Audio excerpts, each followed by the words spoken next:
मैं कहता हूं इंडिया गेट के अमर जवान ज्योति को नरेंद्र भाई ने इसलिए बुझा दिया कि वहां किसी भी शाह, पारेख, मेहता, चौकसी, नीरव मोदी, मेहुल का नाम नहीं था। तो एक तो फिर तो कैसे बर्दाश्त कर सकते हैं आप समझो। इतिहासकारों ने देश के हमारे इतिहासकारों ने गुजराती भाइयों के साथ अन्याय किया। इतने बलिदानी हुए हैं गुजराती भाई, उनके बलिदान को नेग्लेक्ट किया इतिहासकारों ने, सही सही नहीं लिखा, इसीलिए वहां कोई नाम नहीं डाला। अब अगर ये नाम होते तो डेफिनेटली ये क्या, जहां 3,000 करोड़ की पटेल की मूर्ति नरेंद्र भाई बनवा सकते हैं, वहां थोड़ा खर्चा करके अगर वो अमर जवान ज्योति जलती रहती तो कोई फर्क नहीं पड़ता।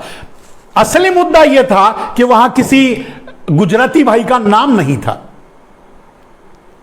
उनके अपने भाइयों का, अडानी का, अंबानी का, किसी का नाम नहीं था।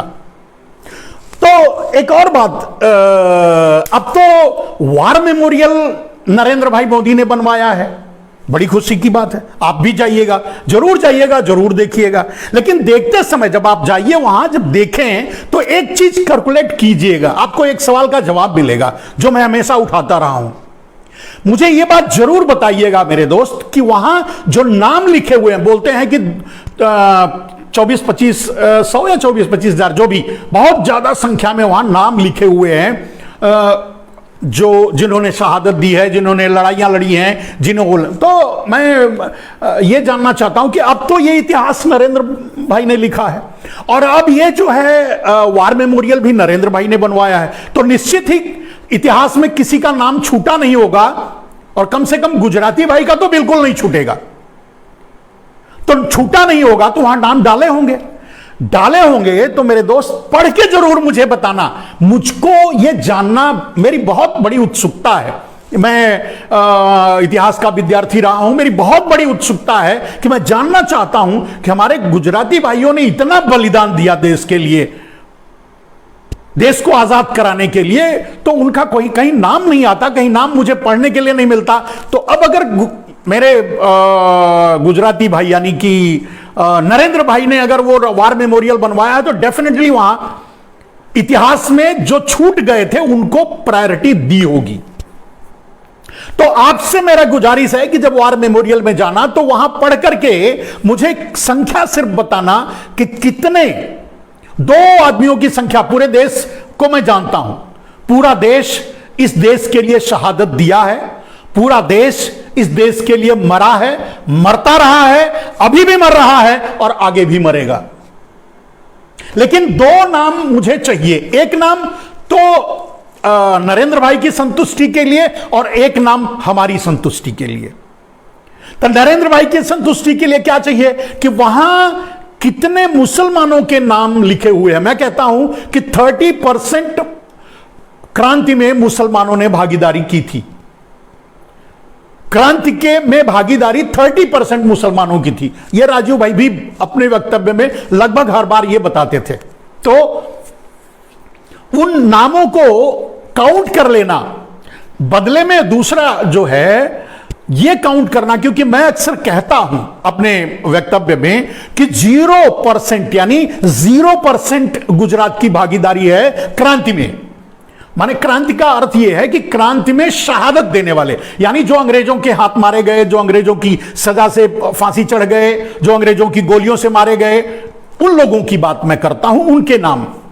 तो अगर उसमें कोई मेहुल, शाह, पारेख, मेहता, चौकसी और मोदी वगैरह का नाम मिले तो उसे काउंट कर लेना और परसेंटेज वाइज मिला लेना कि जो समुदाय 5% है उनका कितना परसेंटेज भारत को आजाद कराने में योगदान दिया है। और नरेंद्र भाई की संतुष्टि के लिए एक बात ये देख लेना कि मुसलमानों की संख्या वहां कितनी है जिन्होंने अपने प्राणों की आहुति भारत को आजाद कराने के लिए दी है। तो नरेंद्र भाई को भी थोड़ा सेटिस्फेक्शन होगा, कम से कम 80-20 की बात करना छोड़ देंगे। 80-20 की लड़ाई को वो बंद कर देंगे। और मैं समझता हूं कि अगर पूरा देश एक सुर से यह बात कहना शुरू करे, या यह बात नरेंद्र भाई से पूछना शुरू करे, या जो भी हिंदू मुसलमान की बात उठाए उससे यह पूछे कि यह हिंदू मुसलमान की बात अगर दो राष्ट्राध्यक्ष, मतलब देश को संभालने वाले, बहुत बड़ी कुर्सी पर, भारत की सर्वोच्च कुर्सी पर बैठे हुए लोग अगर देश में आग सुलगाना चाहते हैं, सांप्रदायिकता फैलाना चाहते हैं, 80-20 की बात करते हैं, तो उनसे जरा पूछा जाए। 80-20 का मतलब तो हिंदू और मुसलमान हुआ, तो उनसे जरा पूछा जाए कि 20 और 5 में 20% मुसलमान और 5% गुजराती, 20% मुसलमानों में से कितनों ने अपनी शहादत भारत को आजाद कराने के लिए दिया है, और 5% मुसलमानों में से 5% गुजरातियों में से कितने लोगों ने अपनी शहादत भारत को आजाद कराने के लिए दिया है। यह बात अगर नरेंद्र भाई को बताई जाएगी, अमित भाई को बताई जाएगी, तो कम से कम उनको, उनका जो भ्रम फैला हुआ, उनका दिमाग जो गड़बड़ हो गया है, वो हर चीज को सांप्रदायिकता में घसीटना चाहते हैं, वो बंद कर देंगे। वो बार बार यहां तक कि बड़े बड़े नाम ले लेते हैं कि ये हुआ वो हुआ, बड़े अपराधियों के, सबको, मैंने सारे मुसलमानों को अपराधियों की कैटेगरी में खड़ा कर देते हैं। मैंने ये आप लोगों के सामने रखा था कि अब ये देख लीजिए कि मुसलमान ज्यादा अपराध किए हैं या गुजराती। खैर, इसको और कभी मैं व्याख्या करूंगा। तो अमर जवान ज्योति नरेंद्र भाई ने 2 कारणों से बुझाया। एक तो मैंने कहा कि वहां उनका नाम नहीं था, उनके लोगों का नाम नहीं था, और दूसरा सबसे बड़ा कारण यह था कि वो ऐसे ही है।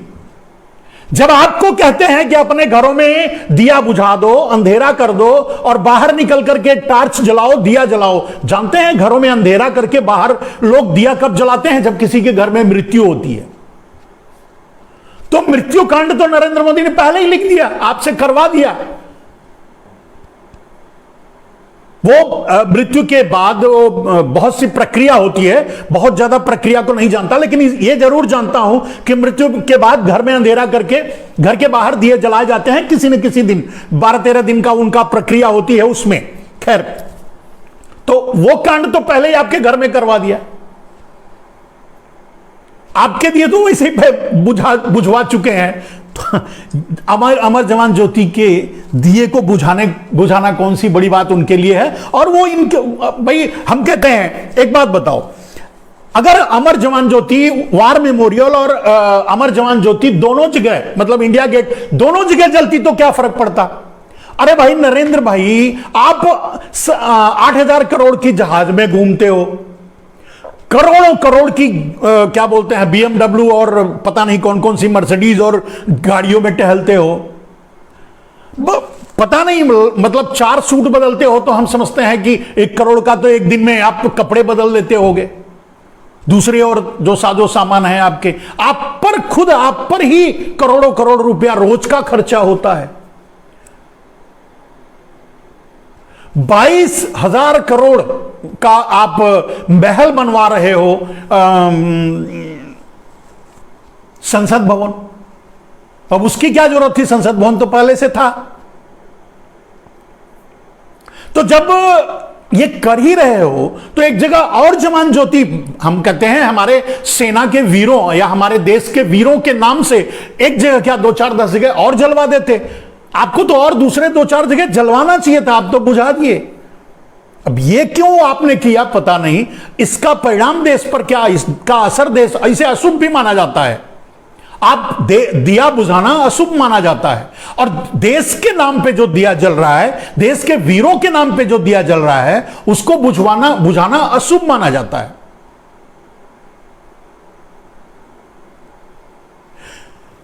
खैर, ये इस तरह के काम तो करते ही रहेंगे। दूसरा न्यूज, मतलब ऐसे ही पता चला है कि अखिलेश यादव पाकिस्तान को अपना दुश्मन नहीं मानते। भाई ये मैं नहीं कह रहा हूं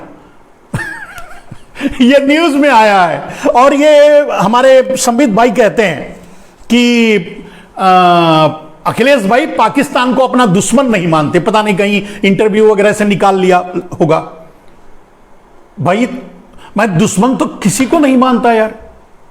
और अगर अगर दुनिया में किसी को दुश्मन मानना चाहिए तो अमेरिका को मानना चाहिए, जो हथियार बनाकर दुनिया को सप्लाई करता है, आपस में लड़ाता है, पैसे देकर लड़ाता है, दुनिया को बर्बाद करता है, उसको मानना चाहिए। वो दुनिया का दुश्मन तो वह है। वो कोई जो छोटा मोटा देश, कोई भी देश दुनिया का दुश्मन कैसे, किसी का भी दुश्मन कैसे हो सकता है? और कम से कम वो देश, अब पाकिस्तान के बारे में ही सोच लो, जहां हमारे प्रधानमंत्री जाकर बिरयानी खा के आते हैं, हम उसको कैसे दुश्मन मानेंगे यार? और मोस्ट फेवरेट कंट्री का दर्जा उसका खत्म कर दिए थे, फिर से लागू कर दिए। यानी बिजनेस में मोस्ट फेवरेट कंट्री पाकिस्तान है, उसको फिर से लागू कर दिए। भाई अगर वहां की प्याज खाते हो, आप वहां से व्यापार करते हो, आपके अडानी और अंबानी भाई का सबसे ज्यादा प्रोजेक्ट वहीं पाकिस्तान में चल रहा है, चीन में चल रहा है। और चीन आपके दुनिया को तो छोड़ दो, आप गुजरात को ही मॉडल बना करके पूरे देश के सामने पेश करके आपने चुनाव जीता और प्रधानमंत्री बने।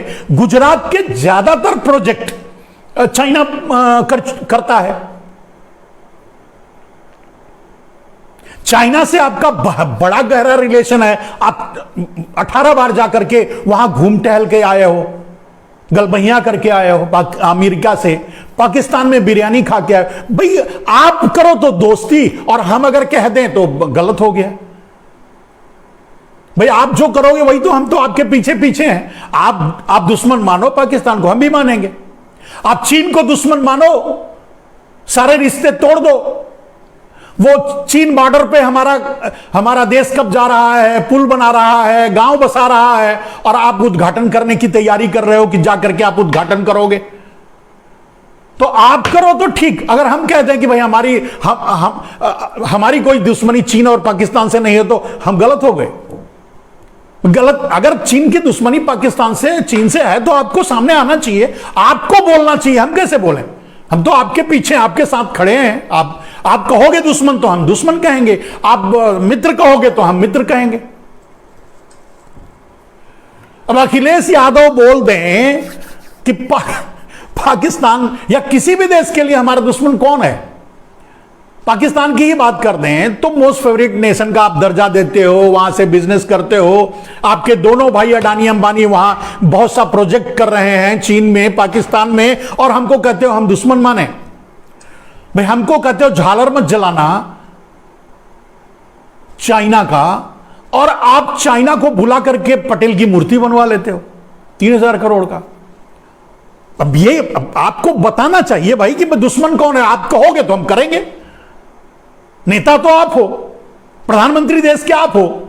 आप बिरयानी, आप अगर कहोगे कि मैं तो बिरयानी खाऊंगा, लेकिन आप अगर नाम भी ले लोगे तो हम आपको दुश्मन मान लेंगे। ऐसा कैसे चलेगा यार? आप खाओ बिरयानी, मजा लो, और हम कोई बोल भी दे तो उसको भी पीछे पड़ जाओगे, तो ये तो गलत बात है। पात्रा जी कहते हैं, पात्रा जी की बात को ही थोड़ा सा और करते हैं कि पात्रा जी कहते हैं जो जिन्ना से करे प्यार वह पाक से कैसे इनकार करेगा इनकार। ये अखिलेश पर तंज है। भाई अखिलेश हमारे भाई, चाचा, ताऊ, मामा कुछ नहीं लगते। हम कोई पार्टी वार्टी से नहीं, मतलब हमसे है। हम तो बस मजा ले रहे हैं, इस बात को बता रहे हैं आपको, इनकी दोगली नीतियों को, इनकी दोगले भाषाओं को। पात्रा जी कहते हैं जिन्ना से करे प्यार वह पाक से कैसे करे इनकार। बिल्कुल सही कहा आपने। लेकिन पात्रा भाई, महापात्रा ही है मेरे ख्याल से। हम लोग कहते हैं ना, मतलब मरने के बाद जिसको दान देते हैं उसको पात्रा कहते हैं, महापात्रा कहते हैं। तो वो मेरे ख्याल से ये वही है, मतलब क्या कहते हैं, पात्रा भाई वही है महापात्रा, जिसको मतलब मरने के बाद अपने घरों से दान दिया जाता है, तो वही है महापात्रा। तो महापात्रा भाई, आप इस स्लोगन को थोड़ा पलट कर बोलना चाहिए था। जो नवाज शरीफ से करे प्यार वो जिन्ना से कैसे करे इनकार। अब नवाज शरीफ की बिरयानी खाने जाओगे और कहोगे कि हम जिन्ना से नफरत करते हैं, ये कैसे कर पाओगे बताओ? आपके आपके आपके आपके ही आडवाणी भाई जो है जाकर के जिन्ना की मजार पे घूम करके भी आ गए हैं। खैर ये आपकी दोहरी और दोगली बातें हैं, दोगली नीतियां हैं, किसी के लिए कुछ किसी के लिए ऐसा नहीं है। जो भी नियम बनाओ, जो भी सोचो, एक बार अभी अब आप ये पात्रा जी अब यही बात बता दो। आपने कहा कि जो जिन्ना से करे प्यार वो पाक से कैसे करे इनकार। बहुत बिल्कुल आपने मीडिया में स्लोगन डाला, अच्छी बात है। लेकिन अब आपसे मैं पूछ रहा हूं, जो नवाज शरीफ की खाए बिरयानी वो कैसे जिन्ना की करेगा बुराई। चलिए खैर ये तो मजे की बातें हैं। कुछ और बातें सुना है, पता चला है कि सुभाष चंद्र बोस की प्रतिमा नरेंद्र भाई ने लगवा दी। बहुत बड़ा काम किया है। वैसे नरेंद्र भाई ने आए थे तब कहे थे कि हर रोज, माने हर रोज नहीं या हर महीने, हर रोज ऐसे ही कुछ था, शायद हर महीने सुभाष चंद्र बोस जी के रहस्य से पर्दा उठाएंगे, एक एक फाइल हर महीने खोलेंगे और जवाहरलाल नेहरू को जेल भेजेंगे। ये तो मैंने मजाक में कह दिया, जवाहरलाल नेहरू तो मर गए हैं, उनको जेल में भेजने के लिए मोदी को भी ऊपर जाना पड़ेगा।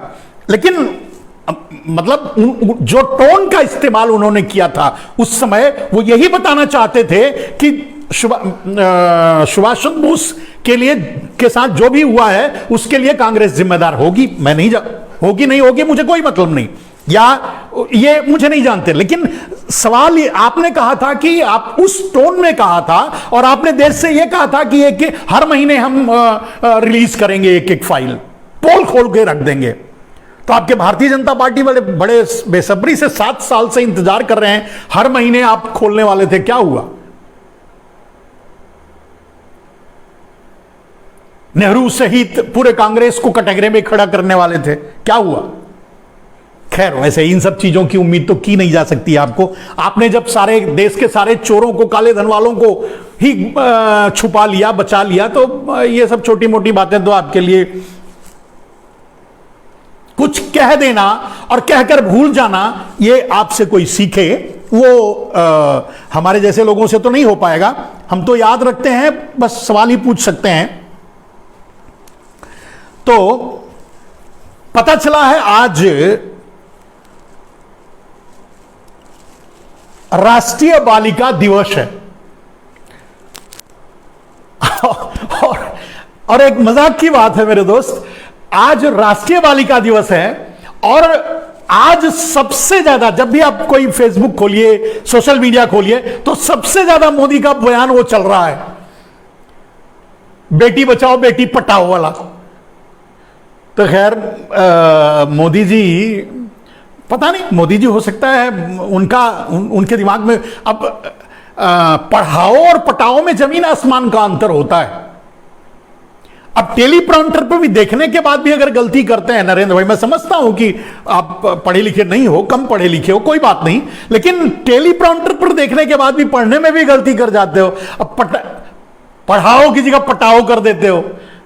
इतना गड़बड़ मत किया करो, आज बालिका दिवस है कम से कम। और वैसे भी नरेंद्र भाई की एक खास बात है, झूठ हो जो भी हो बोल दिया, उसके बाद क्षमा नहीं मांगेंगे, उसके बाद उसकी सफाई नहीं देंगे। चलो यही सॉरी, गलती, माफ कीजिए, मुंह से निकल गया, कह सकते थे, लेकिन अभी तक ऐसा कुछ नहीं। मतलब ट्विटर ये वो कहीं बोल दिया। अब सबसे बड़ी बात है ना कि नरेंद्र भाई जो बोल देते हैं कि अब नरेंद्र भाई ने तो गलती से पढ़ दिया होगा। मैं नहीं समझता कि नरेंद्र भाई किसी को कहेंगे कि भाई बेटी पटाओ, ऐसा तो नहीं कहेंगे। लेकिन अब उनकी बात जो है भारतीय जनता पार्टी मान लिया। अब भारतीय जनता पार्टी के नेताओं का पूरा ध्यान इसी पर है, बेटी पटाओ पर। अब बेटी बचाओ भारतीय जनता पार्टियों से, इन रणों से बेटी बचाओ। वैसे भी मतलब आरएसएस के जो है ना, वही लोग, मतलब गांव की भाषा में बोल रहा हूं, गांव की भाषा में जिनकी शादियां वादियां नहीं होती उनको रंडवे कहते हैं। तो वो रंडवे ही भारतीय जनता पार्टी में आए हैं। अब इन रंडवों से बेटी बचाओ, और मोदी जी ने तो कह ही दिया। अब अगर उसको सीरियसली भारतीय जनता पार्टी ले लिया तो फिर तो लेने के देने पड़ जाएंगे। क्योंकि आप समझो आपको क्या करना है। और पता चला है, एक और चीज पता चला है, महाराष्ट्र में नकली हिंदुत्व और सेकुलर सेना में भिड़ंत शिवसेना और भारतीय जनता पार्टी। अब भारतीय जनता पार्टी शिवसेना का कहना है भाई नकली हिंदुत्व, बात तो सही है, नकली हिंदुत्व। असली हिंदुत्व कभी भी कैराना में आग लगाने की बात नहीं करेगा।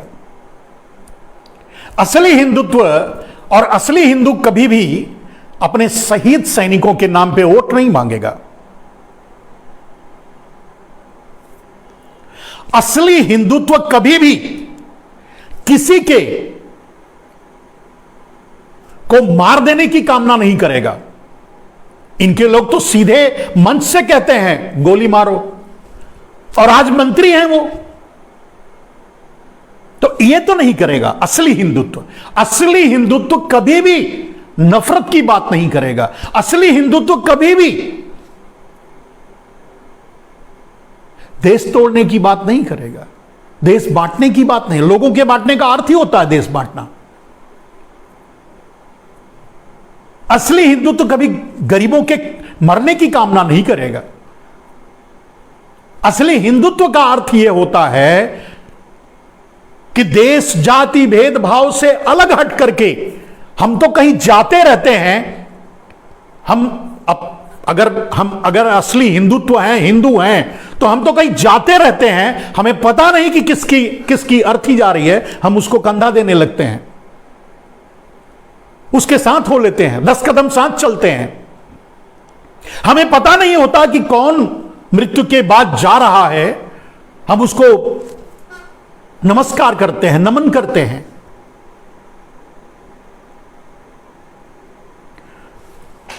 तो यह तो बिल्कुल सही बात है कि नकली हिंदुत्व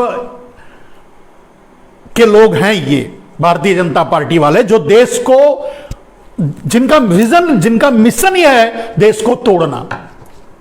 चुनाव जीतने के लिए ये किसी भी हद तक जा सकते हैं और कुछ भी कर सकते हैं। आपने देखा कुछ गायिका, मैंने भी उसका गाना अपने उस पे शेयर किया, नेहा सिंह राठौर ने कुछ गाने गाए और उसमें एक शब्द को आप काट नहीं सकते। उसने जिन शब्दों का प्रयोग किया, जिन घटनाओं का प्रयोग किया, जिनको विवेचक, रोचक को जिस रोचक का इस्तेमाल किया, उनमें से एक शब्द को आप इनकार नहीं कर सकते। लेकिन अब उसके पीछे पूरी भारतीय जनता पार्टी पड़ गई, तो ये सच सुनना इनके बस में नहीं होता। ये सच सुनने के आदी नहीं है, सच सुन भी नहीं पाते।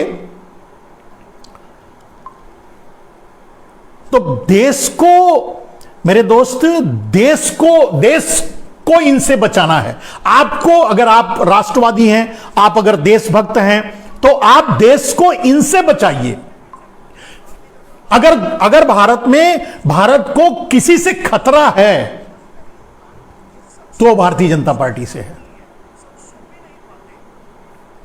और मैंने कहा, मेरे दोस्तों की मैंने असली लड़ाई 5, और मेरा मुद्दा जो मैंने आज डाला था वो यही था कि 5 देश के लिए घातक कौन है, 5% या 20%, जो ये कहते हैं। ये 80 और 20 का नारा देते हैं, यानी हिंदू मुसलमान।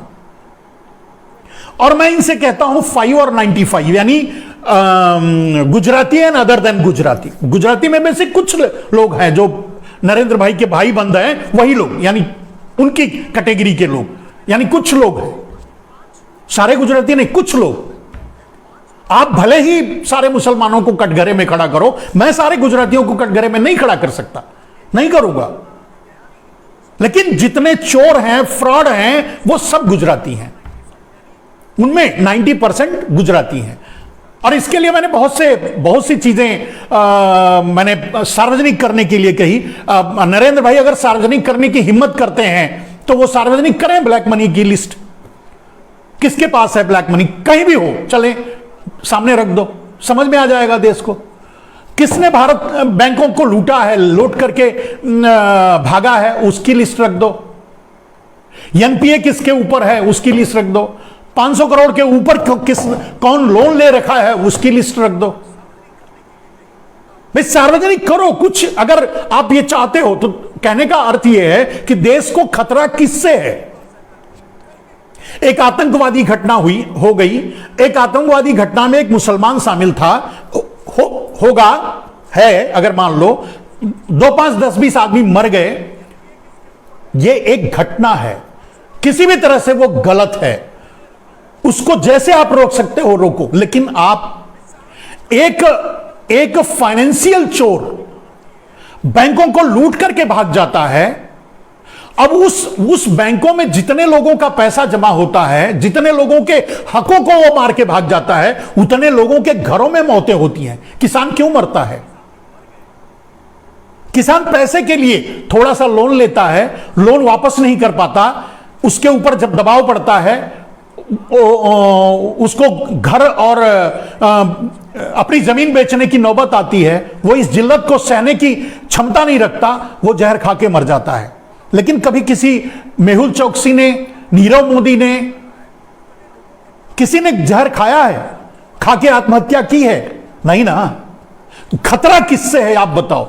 एक मेहुल चौकसी के नाते लाखों भारतीय बेरोजगार हो जाते हैं, गरीबी और मुफलिसी झेलते हैं, दर दर भटकते हैं, अपने परिवार को स्वास्थ्य सेवा नहीं दे सकते, बगैर दवा के उसकी बीवी मर जाती है, उसके बच्चा मर जाता है, भूख से उसका परिवार मर जाता है।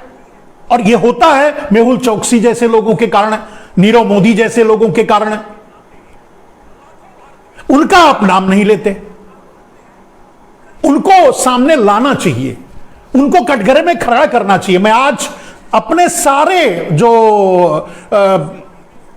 क्या कहते हैं मीडिया के लोग हैं, जो अपने आप को सेक्युलर मीडिया कहते हैं, मैं उनसे भी सवाल करता हूं, आप इस बात को क्यों नहीं बोलते?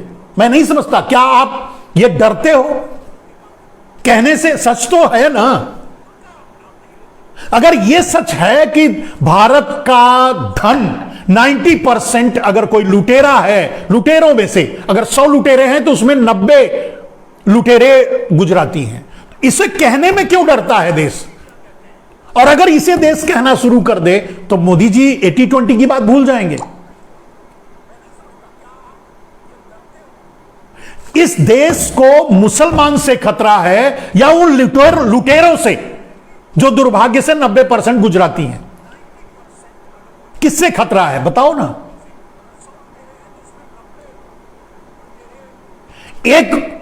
एक गुजराती देश की रीढ़ की हड्डी तोड़कर निकल लेता है, लाखों करोड़ों का गमन कर लेता है, लाखों करोड़ ले जाकर भाग जाता है, लेकर भाग जाता है, लाखों करोड़ लेकर खा जाता है और उसको माफ कर दिया जाता है।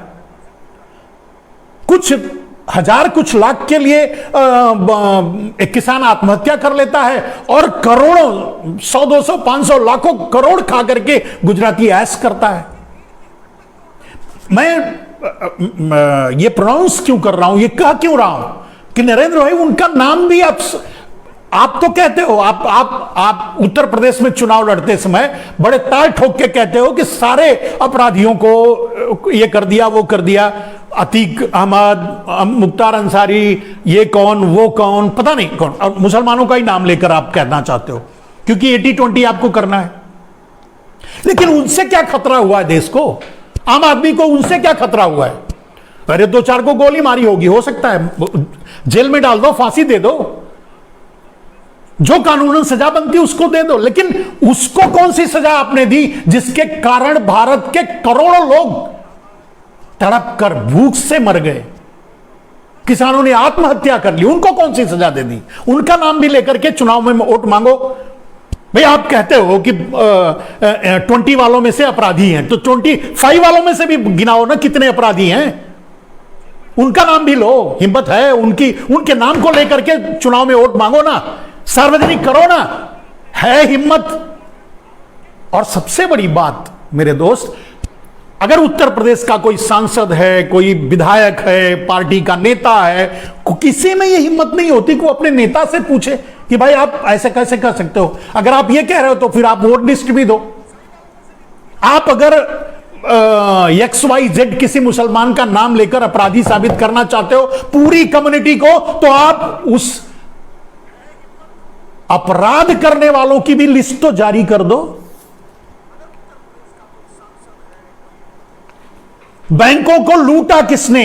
बैंकों को लूटना पहली बार बैंकों को भी, भारत के सारे इंस्टीट्यूशन यानी भारत के सरकारी पैसों को का गमन कैसे किया जाता है पहली बार भारत को एक गुजराती भाई ने सिखाया था, हर्षद मेहता ने।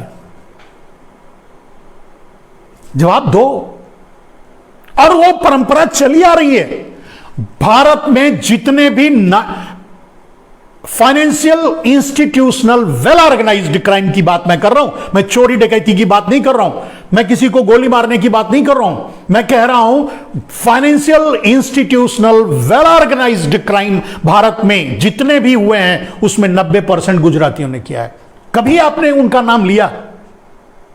आपको मेहुल का नाम लेना चाहिए, आपको चौकसी का नाम लेना चाहिए, आपको नीरव का नाम लेना चाहिए और यह बताना चाहिए देश को कि उस आदमी के नाते भारत कितना पीछे चला गया। आप कभी बताते हो? किसी ने किसी को गोली मार दी, किसी ने किसी का घर गिरा दिया, किसी ने किसी को छिनैती कर ली।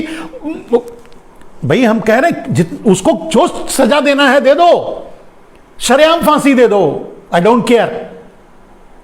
लेकिन उन चोरों के लिए जिनसे करोड़ों लोग इफेक्ट हुए हैं, करोड़ों लोगों ने अपनी जान गंवाई है, उनका नाम तक नहीं लेना चाहते आप।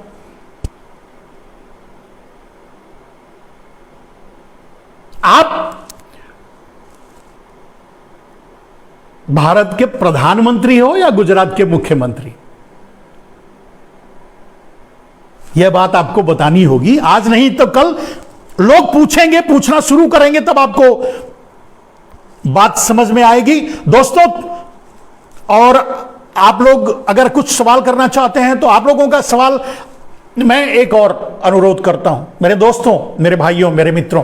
जब मैं इसी लोकतंत्र टीवी के पर ही मैं डालता हूं पोस्टर, उस पोस्टर में जम के अपना सवाल डाला करिए।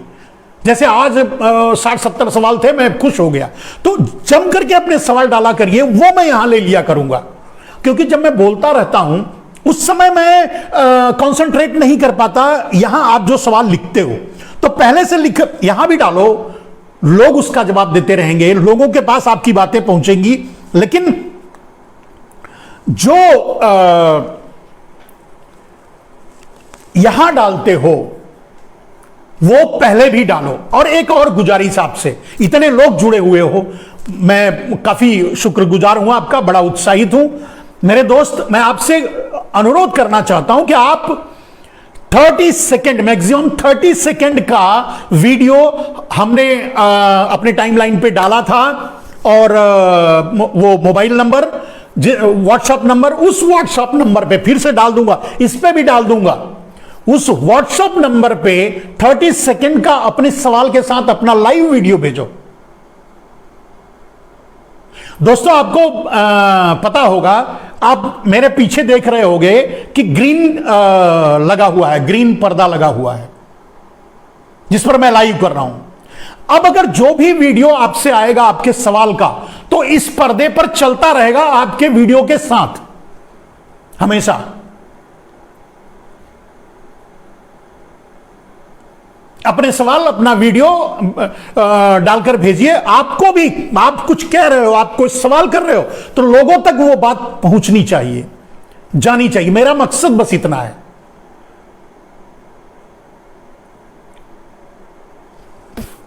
तो आप अपना वीडियो भेजोगे, उसको मैं क्रिम्प करके और चलाऊंगा, आपके सवालों का जवाब भी दूंगा और उसे चलाऊंगा भी। इसीलिए मैंने पहले मेरा बैकग्राउंड जो था वो मेरे ऑफिस का नॉर्मल बैकग्राउंड था। अभी मैंने ये डाल दिया है इसलिए कि हम कभी भी इसको चेंज कर सकते, पीछे का बैकग्राउंड हम चेंज कर सकते हैं। तो आप लोगों के सवालों को हम उस पर डालना चाहते हैं, लेना चाहते हैं, इसके लिए आप वीडियो भी भेज सकते हो। क्लिप्स भेजोगे क्लिप ले लेंगे, वीडियो भेजोगे वीडियो ले लेंगे। तो दोस्तों आज जैसा कि हम हमेशा 1 घंटे से ज्यादा ही बोल जाते हैं, आज भी 1 घंटे 9 मिनट बोल चुके हैं। मेरे दोस्तों, मेरे भाइयों, मुझे बड़ी खुशी हुई। मैं अपने खुशी का इससे ज्यादा इजहार क्या करूं। आप लोगों का बहुत बहुत स्वागत है। इसे अधिक से अधिक लोगों को, और लगे कि मैं सच बोल रहा हूं ना, तो आप मिशन बना लो इसे लोगों तक पहुंचाने का। एक बात तो समझ लो, जो भी मेरी बातों को सुनेगा उसे इग्नोर नहीं करेगा, उसके ब्रेन में वो फिट हो जाएगा। जब भी सामना आएगा भारतीय जनता पार्टियों का के कर्तव्यों का, कर्मों का सामना करना पड़ेगा, उसे हमारी बात याद आएगी। कहीं ना कहीं उसमें बदलाव होगा, कहीं ना कहीं उसकी सोच बदलेगी। इस देश को 80-20 और 595 यह लड़ाई नहीं चाहिए। मैं तो 80-20 के जवाब में 595 की बात करता हूं। मैं नहीं चाहता यह बात करना, यह बात पूरे देश में होनी ही नहीं चाहिए, लेकिन ये मजबूर करते हैं 80-20 की बात करके 595 के बारे में बताने के लिए। आज के लिए बस इतना ही। जय हिंद, वंदे मातरम। दोस्तों, आप सभी बड़ी संख्या में जुड़े, बड़ी संख्या में आए। इसी तरह से आप आते रहिए, इसी तरह से जुड़ते रहिए, इसी तरह से इसे शेयर करते रहिए लोगों तक। जय हिंद, वंदे मातरम।